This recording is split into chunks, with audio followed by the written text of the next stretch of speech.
hari ukuntu kera tubonye abahungu twaca dutambuka twivunagura none amabere ntari ku mubiri w'umuntu hari ikintu cy'igiterasoni mba mvuze n'umwana wanje kuko niyagera mu bihe nzomubwira ati amabere urabona ko ari karakura ukangana gutya just ngo karonze ukangana gutya bon avant narakoze video yo gusenga nsengera Edisson na Simbizi ngo barongore mugura abana kandi ko byaciye bibi kandi bashira ngaho baciye barongora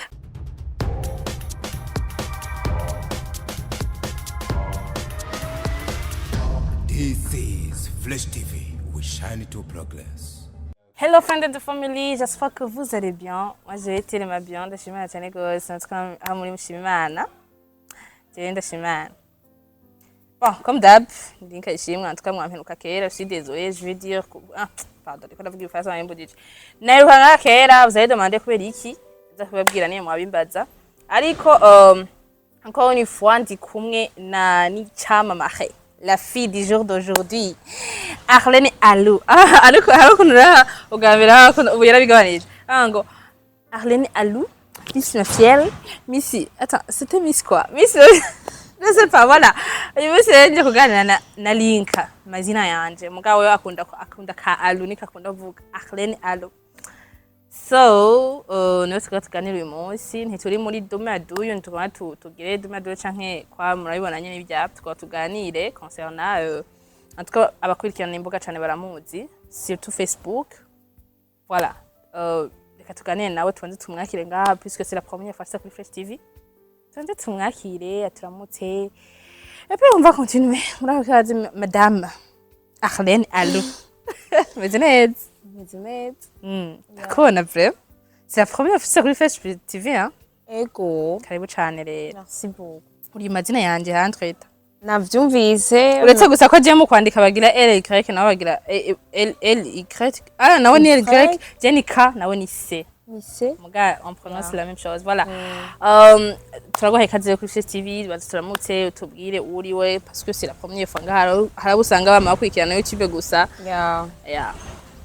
bon ni link Arlene Alou comme d'habitude Miss Mafiel gwamenye umutsime n'amaso y'inyana bon no namazina Hari ikibazo cyambere shaka kubaza. Icyambere shaka kudusigurira impamvu ayo mazina yose bayi turatangura kuri Miss Mafiel. Kweri ki wise Miss Mafiel? bon c'est je nagise mazina rimwe ngaho mfise je niyise Miss Mafiel nagiswe n'umuntu nari mutoyi hari ukuntu kera tubonye abahungu twaca dutambuka twivunagura Yeah. rero baca banyita Miss Mafiel yo mu type wo mukiro imihari Okay. sinzi ko mubibona yari umukiro rero acanyita Miss Mafiel kubera gutambuka ukuntu bon kandi suko nabona ngo umuhungu ngo nkaca nivunagura yari dimanche yanje kubanzi kuva kera baranzi ya natambuka rero nivunagura Okay. Reka tuje kuri maso y'inyana nayo. Amaso sfe ko witwa maso y'inyana. bon maso y'inyana ni mu journaliste umenyesha makuru yitwa mukurukuru niwe yari impano Mukurukuru baramuzi muri Rema FM hano. muri Rema FM Muri Rema voilà. Hariho Miss Mafiel Musumeno voilà.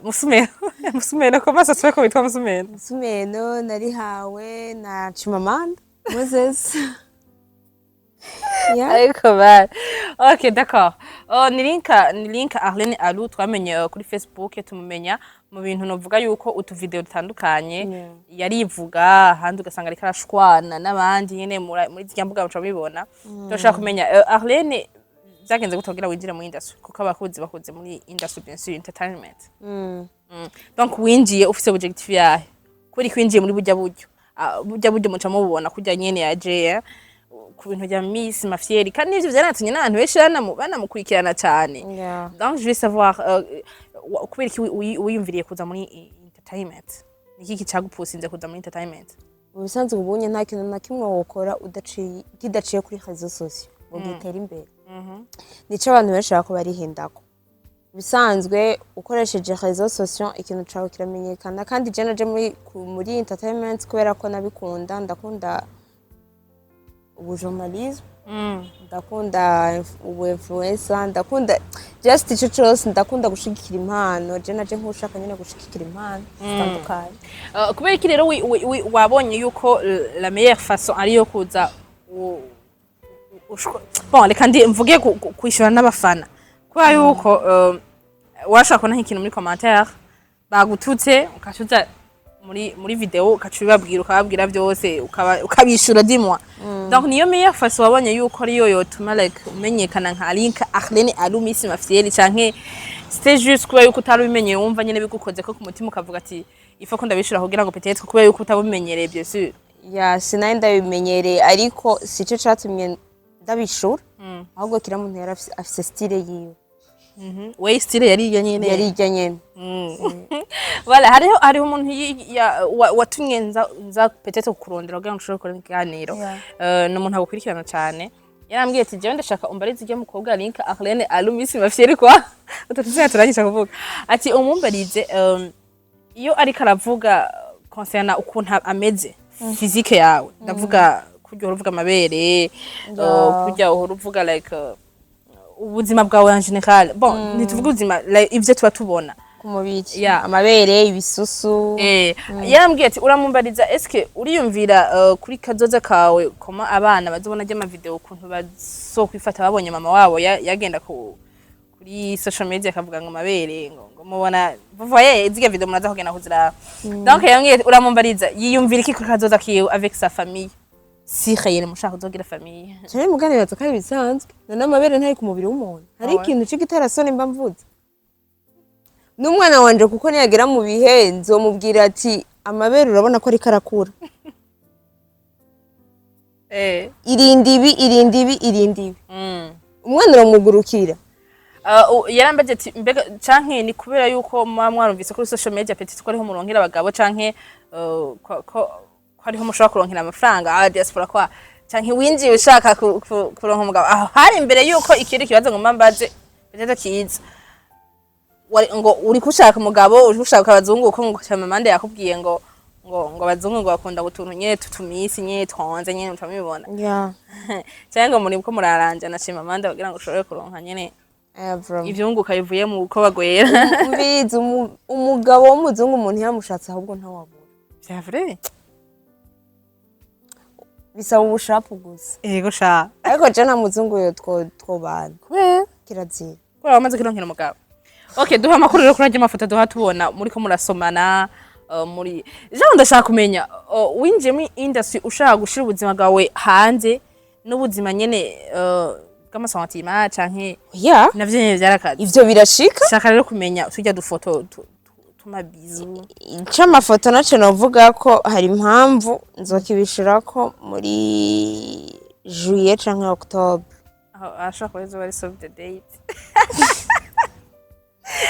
jewe kuri jewe ndibaza yuko bijya bintu nshaka kubaza ati bijya bintu byari sérieux guys mugabo rero je vais vous dire que c'est sérieux bon bari baza ati peut-être gusomana si ibintu bisanzwe yego mugabo pana gusomana mo bon ni ibintu bisanzwe bivanye n'umuntu mugabo jewe kuri jewe era nakubwire kuri jewe nta muntu twasomana juste là vous voyez ha machine d'avie expose bon parce que peut-être ari umugabo wawe ari umugabo wawe nyene biri sérieux ari umugabo nyene ugite fa umusheri rero je veux savoir toi uri marié canke uri marié je ne bikenewe t'es sérieuse t'es sérieuse uri star il faut que tumenye ibintu byawe byose si byose rega mutegeza kumenya kuri ariko wewe bitwe okay dufata ujya musheri wawe washira kuri platform surtout si je wabishize ku mvuga zawe il faut qu'on sache la vérité ariko wewe bibone kujya nyene sivyo cyo davyihoza ucu vyihoza hama abashaka kumenya inyishu nabo bavyihoza hama tugume muri nzobishira hanze muri juin le mois prochain yego d'accord save the date ivyo nitari kubwisha okay link Arlene Alu tubije mu bintu bisyayo iyo uvuze ati urashaka gushikira impano ushaka like gushikira impano mu buhe buryo gushikira bitandukanye gushikira gutanga amahera gushikira kuvuga umuntu kugira ngo muduze donc uba wumva gushikira kwahe bivuye mu maboko yawe canke mu gushaka kwawe ari nk'umuntu ashaka support w'umustar I am ready naho nyene nomufasha ni nk'ikihe kintu ushobora gufasha we nka Arlene ari kugira ngo umuntu ushobora kumusapotinga ku kintu c'amavideo urabona ko kigoye audio nayo nyene iragoye burya audio ntigoye cane nka video ariko video niyo nigoye ya umuntu wamufasha muri ubwo buryo no kumuduza mu mpande ziwe mu kumupostinga kugira ngo abafana bamumenye sivyo kuko umuntu ntibazomumenya ngo nukubera ko ngo wamufashije ngo video ngo yayisohoye ngo bacamumenye oya amahari ku marezo social agacako ku mapage menshi agacako ya mukamupostinga ukabwira abande tigira gutya dukorana ivyunguka nabo bakamupostinga kugira ngo nawe agira iki aduki umva we la façon ushobora gufasha umuntu ni juste kumupostinga ku mapage ya okay ikindi kibazo mfise ikibazo kimwe avant twarakunda kubona cyane mwe na Chimamanda mutukana kandi byaraboneka nk'uwirabira inyuma atazi biri deep zenaka ko muri serious muri ko muratukana biri serious ebana byadanye mu nyuma tuza kubona mwengo muri bashumi donc hariho ibintu jewe nyagiye ko mwengo babana n'abashumi ko ahuza zikana bahana n'amafaranga donc ndashaka kumenya we Chimamanda muzinaye gute mwamenye gute ubusanzwe je na Chimamanda ntiturabonana ariko murabonana turazinanye none ni nkuko nzinanye na Simbizi ni nkuko nzinanye nakoresha umwanya okay d'accord Chimamanda rero mu muzinanye like mwamenyanye gute mwahuje gute bega Chimamanda twamenyanye kuri video ya mbere nakoze ya Primusic ndiko mvuga ujya mu type yatwaye inani ajya amafaranga ujya yatsinze kuri Primusic niwe nako ndavuga rero caranyataka ngo navuze ngo kangana gutya just ngo karonze ngo kangana gutya aca bisubira kandi muri ico gihe uvuga ko yonze nawe warusanze wonze entrete mugani tungana atambe yari wa wundi yatsinda best mugani tungana vraiment d'accord aya hama bico bibandanya gute hama caranyataka mbonye anyatatse ndavuga ati uyu muntu aranyinjiri nanje ndamusubiza yego kandi wane kuri kusubiza umuntu wi blend umuntu akunda kuvuga cyane none tete prête yo kuvuga ati uwo muntu twatakane canke yari juste kujya kuntu ukora ibintu kubera yuko amasantima cyangwa kubera yuko nyene muri mu bintu je nta masantima ngira mu kintu jewe nyatatse ndakwataka fresh ushatse ko twumvikana tukumvikana kandi naco twapfa hanyuma mu nyuma mumaze gutukana mu nyuma tukaza kubonamo n'abashumi mu nyuma rero niho yabonye yuko jewe nateye imbere biho yarbonetse ivyuma byabonetse acarambwira ati dukora akazi kamwe ntago nkora urimo intererano tu agafana gusa kubera ko sinzi just ntumeze nk'abandi umego ntufise ivyimviro nk'ivy'abandi umva ntiyabitahura ko ariyo objectif nariko ndajamwo ya aca gutamwa ivyunguka yego nawe ucura twereka atego ni atari industry uyu no mwigeme navuga ko yamenyekanye cyane kuri Facebook bon tutarinze kuja mu biganiro yagiye akora bitandukanye ndiko ndavuga journalisme ariko benshi bamumenye ku tu video yazaragira bamwe akamutuka abandi kamubona nk'umuntu sense abandi kibazo peut-être ntakomeye muga umuntu adakomeye yofata kamera akafilma eka ndabimuvugire niwe kubivuga donc jewe nagize kwimvira ko peut-être de pas normal kuko abantu benshi bagiye bantuma ndagusavye uzondo ndi urya mukobwa mubaze si elle vraiment normal ou pas rero andi ngaho kugira ngo abibibwirire wenyene si ari normal atari normal parce que moi aussi bon toi tuzinanye muga igihe kimwe nageze kubona neza umuntu mwene yari yegeze kuntuma uwo munsi ndakona muri ville ndabona ugenda normal umeze bien ndavuga wa muntu rero ari normal kujya mubona peut-être usanga rakazi so ibintu vy'ama entertainment ibintu vy'ama social media ni hatari okay presque nga dernière question ndashaka kumenya kenshi iyo umuntu yinjiye mu kintu avuga ati ibintu ngiye kubikora mu ivyunguka of course waruje kubikora mu ivyunguka peut-être wabije mubizi wariyumviriye ko wariyumviriye ama inconvénients ari muri ibi bintu vy'ama social media yego wiyumvire naye ahema inconvénient abiri wiyumvire uvuga ati ibi bintu nuko ndabijemwo ndabizi ko bishobora kuzongira ikibazo cyane nkayo ivyizibi donc ndashaka kumenya amaconvénient abiri wiyumvire ko ushobora kubona muri uwo mwuga wawe. Cyambere na mbere gutukwa kandi cece cyategeretse ico ni kawaida. Ufungwa banye n'ivyo uvuze bidakenewe aho ntiharagera kandi ntazopfa hageze aho hatageze iryambere ntazopfa hageze habindi bintu mbona yuko je byari kuntera ikibazo kandi urumva kubera ko naje nzi ico nje kurondera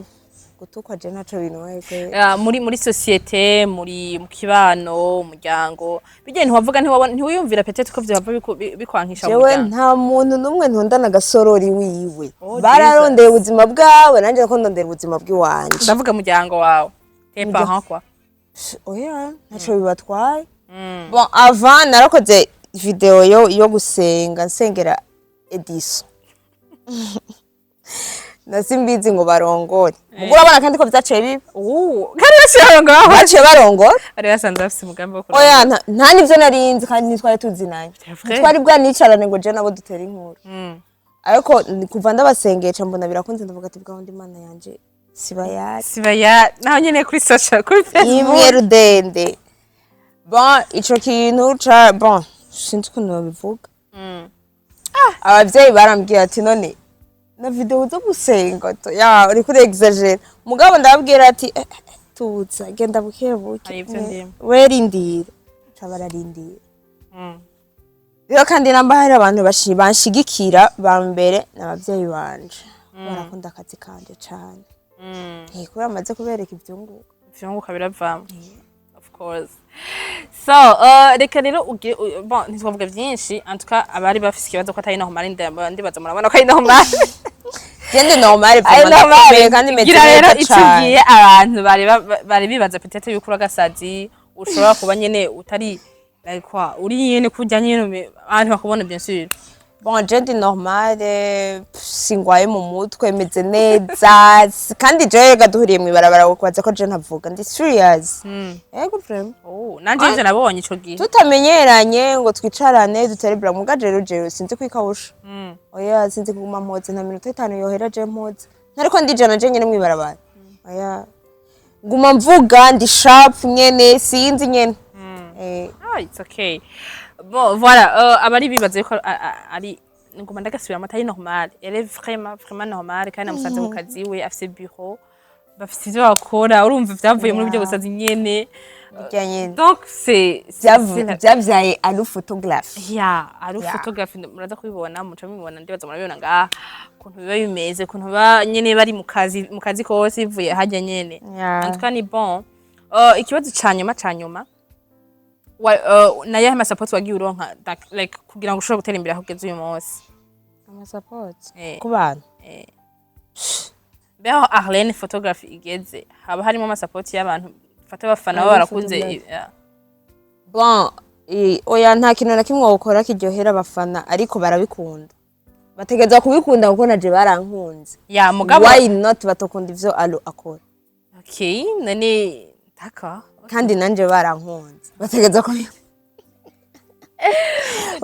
kubikunda ni vyiza rero gukora ibintu uzi ivyo urimwo kuko winjiye mu mitazi ivyo urimwo ubivamo kare ariko malgré bitutsi biki la voilà là assise bien installée avec muri bureau umva bureau yicaye ari ku machine ari kara tapping so babiryoshe cyane ni example tete mugasi no bahanura muzoca mugenda muze muragira ibyo yagize ushuje mugasho wewe ariko ni byose ari uzovuga ibidakenewe hama baguteye voilà so reka ndagushimire rero cyane wakoze gutwakira nawe yaciye adutwara hanze mugaje namusanze muri bureau ni ariko c'est bon et en tout cas évolution ni sawa ni sawa aba bashaka kutwereka yuko peu importe quoi tu fasses peu importe icyo ushaka gukora cyose ibintu byose bishobora kugenda neza peu importe ko wakubona ko uri umusatsi utari normal cyangwa ko tu es folle ou fou ibintu bishobora kugenda neza bivanye na wewe n'icyo ushaka gukora bien sûr so ndabashimiye cyane rero muri Arlene alu photography niho bakora ama service menshi mwavyumvise antu photo de mariage amadote amaclip kubasa basora indirimbo welcome ama anniversaire ama leve de izo manza zose mva ko zokenerwa agafoto welcome voilà yeah. Antuka nagapibisi katagira kagiyemwo ndakunda cyane rero c'était link ishime kuri micro ya mbere micro ya kabiri c'est link Arlene Alu voilà kandi bafise na hajya murafise na TV online nivyunguka gusa ivyunguka media hariho link Arlene Alu umva zose kumugwa media yavyawe na link Arlene yavyaye link Arlene Alu oh d'accord umva bari mu vyunguka c'est bon encore. Alors, ndabashimiye cyane, vous êtes mes chéris, je vous aime beaucoup. Mouah.